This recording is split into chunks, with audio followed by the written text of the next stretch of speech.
Hello everyone! Today we are going to determine the amount of manganese in steel wool. So what is our objective? So our objective is simply to figure out how much manganese metal is in a sample of steel wool. So the purpose of this experiment is to help you develop the following skills. We will master the use of cuvettes, serial dilutions, and a spectrophotometer, kind of like we did last time. And we will have practice in repeating procedures using a control reaction, which is not something that we did last time. And this experiment will help you gain the following knowledge: the understanding of the use of chemical reactions to analytically determine the amount of an element in a sample, and conceptualization of how impurities can cause errors in spectroscopy. But we have ways of minimizing this. So as we did last time, we were going to be working with the electromagnetic spectrum. We'll use a different color, but we'll still be in the visible range. We have to do something a little bit different because the sample that we work with is a solid manganese element, and it does not absorb in the visible range, so we're going to have to do some more chemistry. So I just want to remind you the spectrophotometry is rather simple in practice. You add a solution to a cuvette and place it into a spectrophotometer, and then the spectrophotometer will vary the wavelength of light, and the ones we have vary between about 380 nanometers up to about 700 nanometers or so, and it will measure the transmission and then convert it to absorbance at each wavelength. So remember that any light that's not absorbed is transmitted, and the transmitted light is what we see. So last week when we looked at the Allura Red compound it's a solid red colored powder, and it's water soluble, so we put it in water and we make a nice red solution. So we can make a solution of the compound, and then we can measure the absorbance of this solution directly. But in this experiment, we're going to be working with manganese metal. It's not water soluble, and not only that, it's present in steel wool with other components, and it's present in a very small amount. Whereas the solution we gave you last week with Allura Red, that's all that was in the solution. Was just the Allura Red and the and water. Now the drink solutions we worked with, some of those were little more than Allura Red, water, and maybe a little bit of sugar, but those substances didn't absorb light at the lambda max that Allura Red absorbs. So here we have some more challenges. So we're going to work with steel wool, and we're going to figure out how much manganese is in the steel wool. But steel wool is made of steel, and steel is mostly iron. There's actually less than 1% manganese. So our challenge here is to figure out the concentration of manganese, which is in very small amounts, rather than the Allura Red, which would have been the main component of both the stock solution that was prepared for us and the drink solutions. And not only that, but other compounds in the steel wool are also colored, so we have to deal with that too. So how are we going to do this? Well, what we're going to do is we're going to take the manganese metal and we're going to convert it to a form that does have a very intense color and is water soluble. At the same time, we have to convert many of the other species in the steel wool to forms that are not intensely colored. But we can't do all of it, so we have to be able to quantitatively account for any absorbances due to some of the other colored compounds in the sample. So what we're going to do is we're going to take metallic manganese, it's an element, it's not water soluble. We're going to convert it to permanganate, which has the formula MnO4-. That is water soluble, and it is very, very intensely purple. So as we did last week, if we're going to analyze the amount of a substance in an unknown, so last week we analyzed the amount of Allura Red in our drink solutions, we have to start out by figuring out the lambda max for the substance that we're going to be analyzing. So we're going to be analyzing permanganate. So what we have is we have a pure substance of potassium permanganate. So potassium is the counterion for permanganate, and the purple color is due to the manganate anion. The K+ ion does not absorb. So what we'll do is we'll have a solution of potassium permanganate whose concentration is precisely known. It would have been standardized by Dr. Williams, so we know exactly what concentration it is. And then we'll measure the absorbance of that standard solution over a range of wavelengths. And just like last week, our LabQuest will construct an absorbance spectrum for us, where absorbance is plotted versus wavelength. And then the LabQuest will report to us the wavelength at which the absorbance is maximum. And also, the device has a nice little rainbow, so we can see the colors that are absorbed and the colors that are transmitted. So remember that the lambda max is the wavelength at which the absorbance is greatest. And when we do these kinds of analyses, that means that measuring the absorbances of our solutions at the lambda max will give us the greatest sensitivity.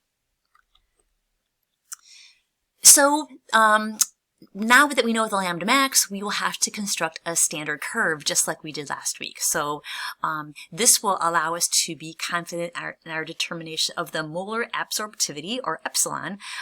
That's the constant in Beer's law that relates absorbance and concentration.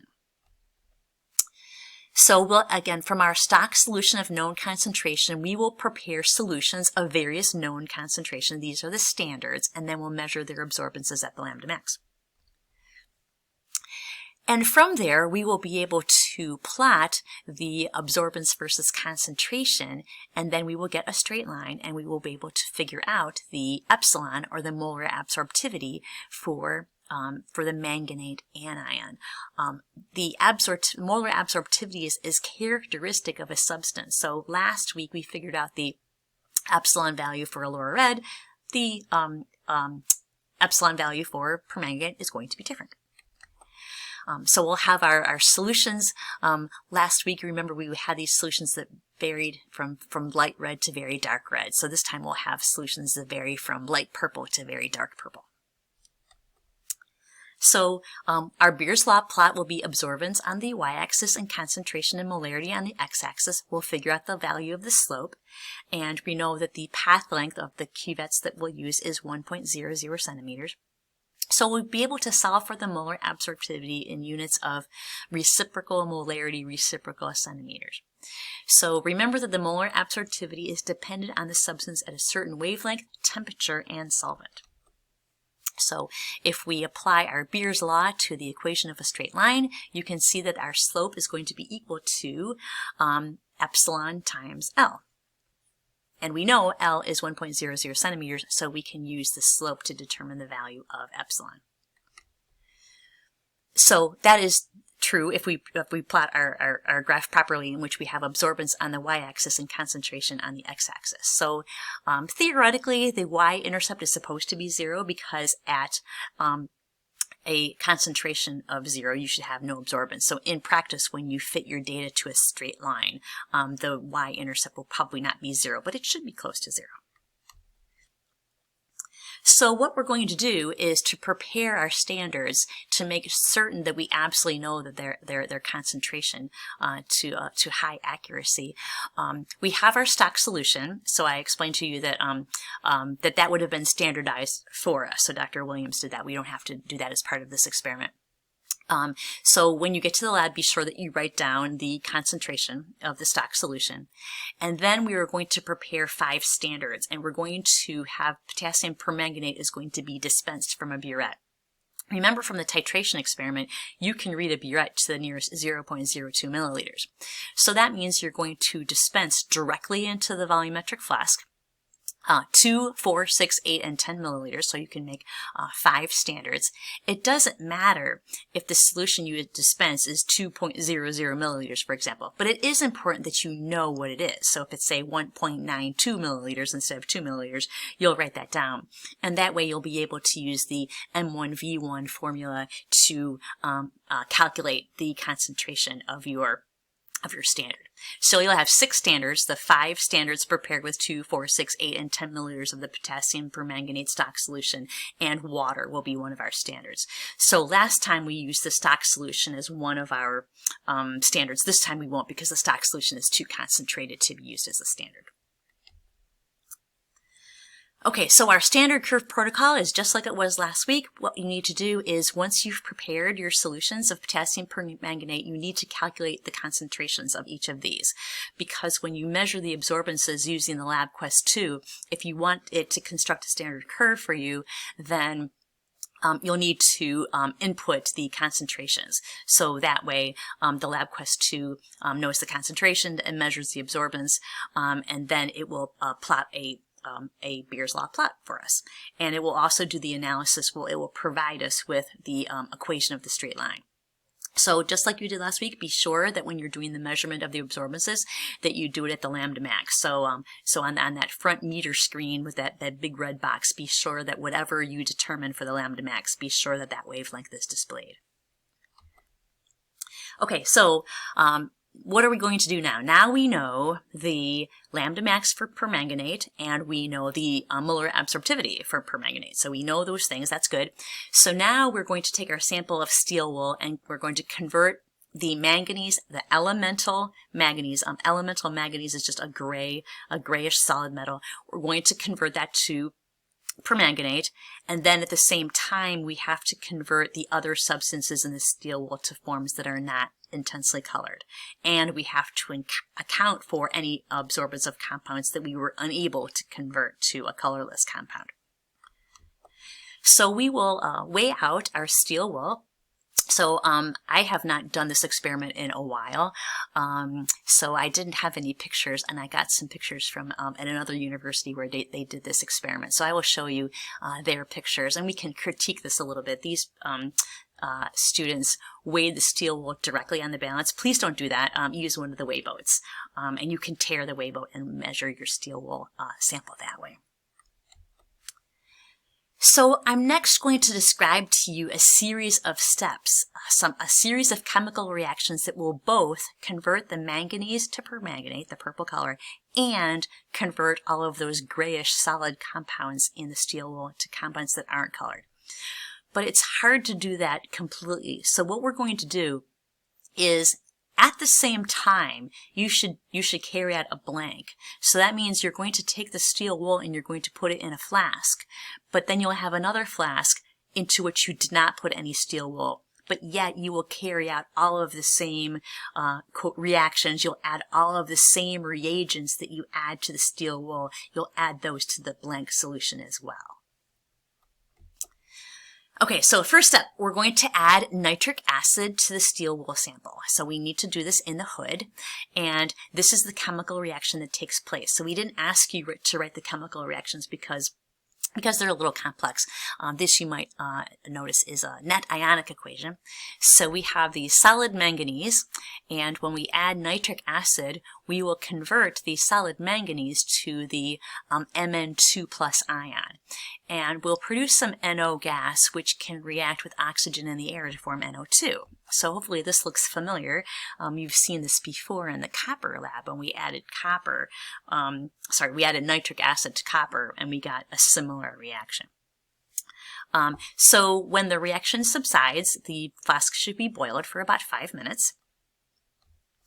So again, in the spirit of using the blank, you'll have another flask right next to this one where you will not have a sample of steel wool, but you'll add the same amount of nitric acid to the flask without the steel wool. And you'll do that throughout this experiment. Okay, next, we're going to add ammonium peroxydisulfate, and that has the formula, this NH42S2O8, and we're going to boil for another 10 minutes. And the reaction here, if there's any NO left, the peroxydisulfate will convert that into these soluble and colorless ions. So we have nitrate, sulfate, and hydrogen ions. And all of these ions are both soluble and colorless. So we do this because if we have any NO left over, there's a step that we do later where the Mn2 plus is converted to permanganate, and if any NO was around, it would inhibit that reaction. So that's why we do this reaction, to get rid of it. The other thing that the ammonium peroxydisulfate does is that it oxidizes carbon and any other organic matter in the steel wool. And in that way, it converts those to colorless or nearly colorless compounds. And again, with the blank, you'll do the same thing. You'll add the ammonium peroxide disulfate to the blank as well. And you'll boil it for 10 minutes as well. You'll treat them exactly the same. Okay, next, So in this procedure, they did things a little bit differently than we did. We're going to add phosphoric acid, and the way that we do this is as we're pouring the phosphoric acid into the flask, call over a friend to have a little spatula full of potassium periodate. You don't need to weigh this out. It just needs to be whatever fits onto a micro spatula. And then what you do is you pour the phosphoric acid over the potassium periodate on the spatula, so everything is transferred to the flask. So this is the reaction that converts the Mn2 plus to the permanganate. And if you work out the oxidation states, the manganese and the permanganate has a +7 oxidation state. So we go from +2 to +7. And at the same time, the periodate is reduced to iodate. The other thing that this accomplishes is that, remember, we have iron in our steel wool, and iron is a colored compound. But if we can oxidize the iron to Fe3+, and one of the previous steps would have done that, although I didn't show the equation, Fe3+ has a slight yellow color, but the Fe3+ can form a complex with the phosphoric acid, and that converts it to something that's colorless or nearly colorless. So we oxidize the Mn2+, which actually is a very faint pink color that you probably won't be able to see, to the permanganate, which is intensely purple. So here, the slideshow that I borrowed these pictures from, they added their potassium periodate after they added the phosphoric acid. We're going to add both at the same time. Also, it looks like they add quite a bit more than we do. We're going to do 2 treatments, again, where you're not going to weigh it out. You're going to just take a little spatula full, whatever fits on the end of a spatula, that's what you're going to add. So we're going to give we're going to convert we're converting the Mn2+ to the permanganate. So we're going to boil the solution gently, and these pictures I was able to obtain shows a little time lapse of how that happens. The solution will start out colorless, but then it will become intensely purple colored as the boiling proceeds. So you'll need to add a second portion of the phosphoric acid and the potassium periodate in the same way, where you pour the phosphoric acid over the bit of the potassium periodate that's on the spatula. Okay, so what do we do now? What we do now when we're finished is we want to measure the volume precisely. So we're going to pour the solution, don't spill. So pour the solution, plenty of rinsing into 100 milliliter volumetric flask. So here it looks like they use a 200 milliliter flask. We're going to use a 100 milliliter flask. And so lots of rinsing. The purple is easy to see. Just make sure you wash all of the purple out of the flask, wash all of the purple out of the funnel, and then get a pasteur pipette, because you don't want to work this hard and then get to the point where you don't know the volume precisely. So you'll dilute exactly to the mark with a pasteur pipette with water. So now you have a solution of your potassium permanganate sample that has whose volume we know precisely. And you're going to do the same thing with blank. So what do we do now? Well, we are going to measure the absorbances of our samples, both the sample and the blank, at the lambda max. We're going to use water to initialize the Spectroviz. So when the Spectroviz asks you to initialize the spectrophotometer, make sure you use water for that, because we want to know what the absorbance of the blank is. So I'm not sure if we have these kinds of cuvettes, but again, if we have these cuvettes that have the a side that's not transparent, make sure you know which way the beam is going, and and the light is going through the transparent portion of the cuvette. As we did last week, make sure that before you put the cuvette into the spectrophotometer, that you wipe it down to remove any droplets. And since you'll be doing actually this in duplicate, so you'll have 2 samples and you'll have 1 blank. So make sure that you rinse the cuvettes really well. You only need to fill the cuvette about 3/4 full with about 2 or 3 milliliters. Remember, you have 100 milliliter sample, so we're making a lot more sample than we're actually going to need. So that means you'll have ample amounts of the sample to rinse out the cuvette to make sure that you don't have carryover from one sample to the other. So for a data analysis, then, we want the absorbance of our sample and the absorbance of the blank. We're going to obtain a net absorbance because we're going to take the absorbance of our sample and subtract from that the absorbance of the blank. And then we can convert the absorbance of the sample to concentration and molarity using Beer's law. And once we have the molarity, we have the solution volume that's 100 milliliters, remember? So we can calculate, we can go from molarity to moles of permanganate, and then we know the mole ratio between the permanganate that we produced and the manganese that we started with, so we can figure out the moles of manganese. And then we convert moles of manganese to grams, and then we can calculate the percent of manganese using our original sample mass. So our goal has been attained. So that's it for today, and see you in lab.